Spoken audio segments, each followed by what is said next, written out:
ഇതിന് എന്തായാലും N D എക്ക് ബി ജെ പിക്ക് അഭിമാനിക്കാം. കാരണം 2021 കൂടുതൽ വോട്ട് ബി ജെ പി പെട്ടിയിലേക്ക് വന്നിട്ടുണ്ട് എന്നുള്ളതാണ്. മാത്രമല്ല ബി ജെ പി അവിടെ വികസന രാഷ്ട്രീയമാണ് മുന്നോട്ട് വെച്ചത്. നിലമ്പൂർ മണ്ഡലത്തിൽ ഇടതുമുന്നണിയും അതുപോലെ യു ഡി എഫും കൃത്യമായി വർഗീയ രാഷ്ട്രീയം കളിച്ചു. ഇടത് മുന്നണിക്ക് പി ഡി പിയുടെ പിന്തുണ ലഭിച്ചു. യു ഡി എഫിന് ജമാഅത്തെ ഇസ്ലാമിയുടെ രാഷ്ട്രീയ രൂപമായിട്ടുള്ള വെൽഫെയർ പാർട്ടിയുടെ പിന്തുണ ലഭിച്ചു. അതുകൊണ്ട് തന്നെ വർഗീയ കക്ഷികളുടെ വിജയം, പ്രത്യേകിച്ച് ജമാഅത്തെ ഇസ്ലാമിയുടെ വിജയമാണ് നിലമ്പൂരിലേത് എന്ന് ബി ജെ പിയുടെ ദേശീയ നിർവാഹക സമിതി അംഗം പി കെ കൃഷ്ണദാസ് അല്പം മുമ്പ് പറഞ്ഞു. അതുകൊണ്ട് തന്നെ വികസന രാഷ്ട്രീയം അവതരിപ്പിച്ചു. അതിനുള്ള ഒരു അംഗീകാരമാണ് അഡ്വക്കേറ്റ് മോഹൻ ജോർജിന് ലഭിച്ച ഈ കൂടുതൽ വോട്ടുകൾ എന്ന് തന്നെയാണോ വിലയിരുത്തേണ്ടത്? നിലമ്പൂരിൽ മുന്നോട്ട് വെച്ചത് വികസിത രാഷ്ട്രീയം എന്ന കാഴ്ചപ്പാടാണ്.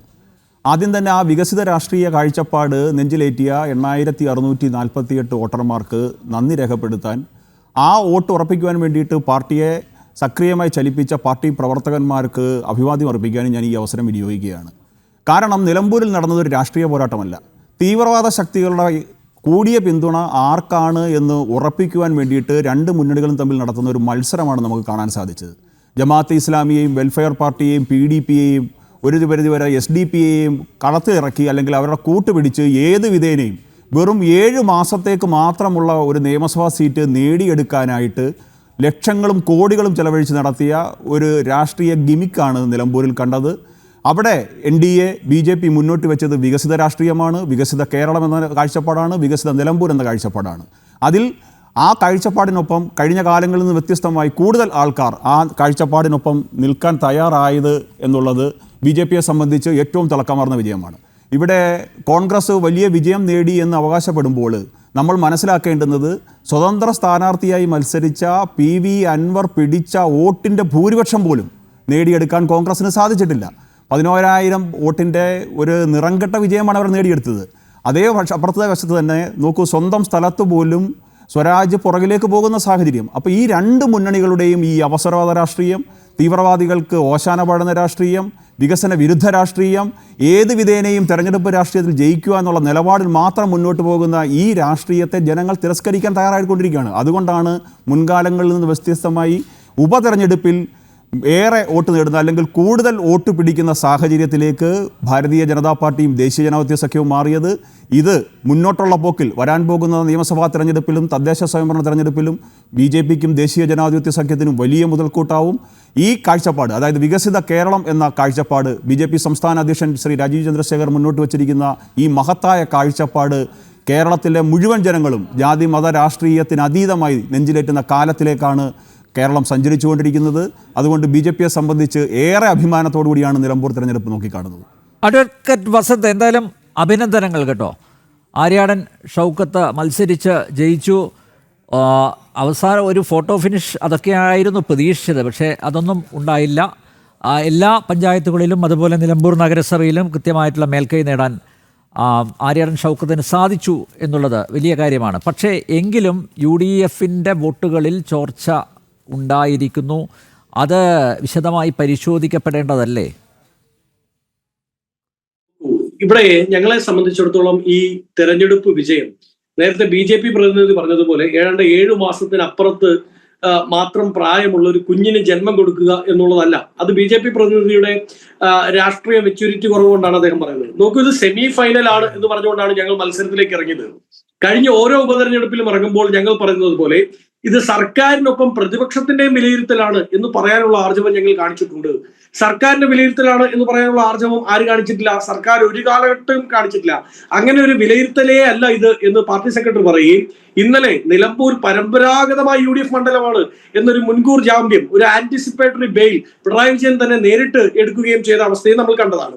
അപ്പൊ ഞങ്ങൾ വളരെ കോൺഫിഡൻസോടുകൂടി ഇത് ഞങ്ങളുടെ കൂടെ വിലയിരുത്തലാണ് എന്ന് പറഞ്ഞുകൊണ്ടാണ് ജനങ്ങളെ സമീപിച്ചത്. അവിടെ ഞങ്ങൾ ആശാ വർക്കർമാരുടെ സമരത്തിന്റെ പ്രശ്നം പറഞ്ഞിട്ടുണ്ട്. അവിടെ ഞങ്ങൾ വന്യജീവി മേഖലയിലെ പ്രശ്നവുമായി ബന്ധപ്പെട്ട കാര്യം പറഞ്ഞിട്ടുണ്ട്. ഇതുവരെ നെല്ല് സംരംഭിച്ചിട്ടും പൈസ കൊടുക്കാത്തതിനെ പറ്റിയുള്ള വിഷയം പറഞ്ഞിട്ടുണ്ട്. പിണറായി വിജയന്റെ വീടിന്റെ മോടി പിടിപ്പിക്കുമ്പോഴും മാവേലി സ്റ്റോറിൽ അരിയില്ലാത്തതിനെ പറ്റി പറഞ്ഞിട്ടുണ്ട്. ഇങ്ങനെ വിവിധ വിഷയങ്ങൾ ഞങ്ങൾ ജനങ്ങളുമായി സംവദിച്ചിട്ടുണ്ട്. അതിനെല്ലാം ചേർന്ന് ജനം നൽകിയ വോട്ടാണ് ഈ വിജയം എന്നാണ് ഞങ്ങൾ മനസ്സിലാക്കുന്നത്. 2, അൻവർ എഫക്ട് അവിടെ ഉണ്ടായിട്ടുണ്ട്, ഇല്ല എന്ന് ഇനി തള്ളി പറഞ്ഞിട്ട് കാര്യമില്ലല്ലോ. അൻവർ പിടിക്കുന്ന വോട്ട്, ഇപ്പൊ മുഹമ്മദ് റീ സാർ ഉണ്ടല്ലോ, അദ്ദേഹം പറയട്ടെ, അൻവർ പിടിക്കുന്ന വോട്ടിൽ മാക്സിമം ഒരു 1000-ൽ കൂടുതൽ വോട്ടുകൾ UDF കിട്ടേണ്ടതായിട്ടുണ്ടായിരുന്നോ? ഇല്ല എന്നുള്ളതാണ് കണക്ക് പറയുക. കാര്യം ബാക്കി വോട്ടുകളെല്ലാം ആന്റി പിണറായി വോട്ടാണ്, ആന്റി ഇൻകൺവെൻസിയുടെ വോട്ടാണ്. അങ്ങനെ കൂട്ടുമ്പോ നിലമ്പൂർ പറയുന്നത് ഏതാണ്ട് 30,000 വോട്ടിന്റെ ലീഡ് ഇവിടെ പിണറായി വിജയനെതിരായിട്ടുണ്ട്. UDF അനുകൂലമെന്ന് ഞാൻ പറയുന്നില്ല. പിണറായി വിജയനെതിരായിട്ട് വോട്ട്, ഈ സർക്കാരിനെതിരായ വോട്ട്, ആന്റി ഇൻകൺവെൻസി വോട്ടിന്റെ ലീഡ് 30,000 വോട്ടാണ്. ഏത് ഒരു ലോക്സഭാ മണ്ഡലത്തിൽ ജയിക്കാൻ ഒരു സ്ഥാനാർത്ഥി ആഗ്രഹിക്കുന്ന ലീഡാണ് 30,000. ആ 30,000 വോട്ടിന്റെ വലിയ ലീഡ് അവിടെ ജനങ്ങൾ പിണറായി വിജയനെതിരായിട്ട് എഴുതിയിട്ടുണ്ട് എന്നാണ് മനസ്സിലാക്കേണ്ടത്. 2, ഞങ്ങളെ സംബന്ധിച്ചിടത്തോളം ഞങ്ങൾ ഏതാണ്ട് 2700 വോട്ടിനാണ് കഴിഞ്ഞ തവണ പരാജയപ്പെടുന്നത്. അതിന് മുമ്പ് 12,000 വോട്ടിന് അൻവറിനോട് പരാജയപ്പെട്ടാണ് ഞങ്ങൾ അവിടെ പരാജയപ്പെടാൻ തുടങ്ങുന്നത്. അവിടെ നിന്ന് ഏതാണ്ട് 2016 ഞങ്ങൾ തോറ്റുപോയ അതേ ഭൂരിപക്ഷം തന്നെ തിരിച്ചു പിടിക്കാൻ ഞങ്ങൾക്ക് സാധിച്ചു. അങ്ങനെ സാധിക്കുമ്പോൾ അൻവർ കൂടെ ഇല്ലാതെയാണ് അത് സാധിച്ചത്.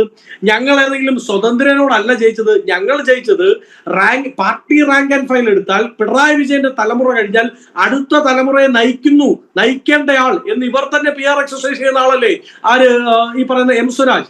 ആ സ്വരാജിന് സ്വന്തം പഞ്ചായത്തിൽ, സ്വന്തം വീടിരിക്കുന്ന ബൂത്തിൽ അയൽവക്കംകാരുടെ വോട്ട് പോലും കിട്ടുന്നില്ല എന്ന് പറഞ്ഞാൽ എന്ത് രാഷ്ട്രീയ പ്രവർത്തനം അയാൾ നടത്തുന്നത്? നമ്മളെല്ലാം രാഷ്ട്രീയ പ്രവർത്തനം നടത്തുന്നവരല്ലേ.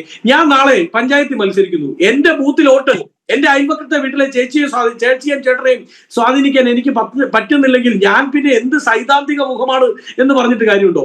ഈ നാട്ടിലുള്ള എല്ലാ ഈ പറയുന്ന എഴുത്തുകാരും കവിതാക്കളും എല്ലാവരും കൂടെ നിലമ്പൂരിന് വണ്ടി കയറിയില്ലേ? അവരെല്ലാം പറഞ്ഞത് എന്താണ്? അവിടെ വിപ്ലവാത്മകമായ രാഷ്ട്രീയം പറഞ്ഞ് സിനിമ എടുത്ത ആര്യാടനൊപ്പം ഞങ്ങൾ നിൽക്കില്ല, പുസ്തകം എഴുതിയ, ലേഖനങ്ങൾ എഴുതിയ ആര്യാടനൊപ്പം ഞങ്ങൾ നിൽക്കില്ല. പക്ഷേ പണ്ടെപ്പോഴോ ബാലരമയും ബാലഭൂമിയും വായിച്ച ചിത്രം എടുത്ത് ഫേസ്ബുക്കിൽ ഇട്ട സ്വരാജാണ് മിടുക്കൻ. ആ സ്വരാജിന് ഒപ്പമാണ് ഞങ്ങൾ കൊണ്ട് ഇവരെല്ലാം പോയില്ലേ? ഇപ്പൊ ഈ സാംസ്കാരിക നായകരെല്ലാം നിലമ്പൂര് വഴി മസനഗുഡിക്ക് പോയോ, അത് ഊട്ടിക്ക് പോയോ? എന്താണ് അവരുടെ അവസ്ഥ? അവർ ജീവനോടെ ഉണ്ടോ? സർക്കാരിന്റെ ഖജനാവിൽ നിന്ന് കിട്ടുന്ന അവാർഡുകൾക്ക് വേണ്ടി, കിട്ടുന്ന TANDAയ്ക്കും വേണ്ടി, അക്കാഡമി ചെയർമാൻഷിപ്പിന് വേണ്ടി നാളമില്ലാതെ, ജനകീയ വികാരം മനസ്സിലാക്കാതെ അവിടെ പോയി ഇറങ്ങിയവർക്ക് കൂടിയുള്ള തിരിച്ചടിയാണ് ഈ തെരഞ്ഞെടുപ്പ് എന്നുള്ളത് വ്യക്തമാകുന്നു. ഇനി ഞങ്ങൾ ഇതൊരു സെമി ഫൈനലാണ്. ഞങ്ങൾ ഇതിനെ സെമി ഫൈനൽ ആയിട്ട് തന്നെയാണ് കാണുന്നത്. 3 മാസം അല്ലെങ്കിൽ 4 മാസം കഴിഞ്ഞ് നടക്കാനിരിക്കുന്ന തദ്ദേശ സ്വയംഭരണ തെരഞ്ഞെടുപ്പ്, എല്ലാ കാലത്തും തദ്ദേശ സ്വയംഭരണ തെരഞ്ഞെടുപ്പിൽ LDF ഒരു മുൻതൂക്കം ഉണ്ടാവാറുണ്ട്. അത് UDF തരംഗം ആഞ്ഞടിക്കുമ്പോൾ പോലും ഒരു നേരിയ എഡ്ജ് LDF ഉണ്ടാവും. അത് ഇത്തവണ ഇല്ലാതാവും. ഏതാണ്ട് 60 തൊട്ട് 70% പഞ്ചായത്തുകൾ, നഗരസഭകൾ ഞങ്ങൾ പിടിച്ചെടുക്കും.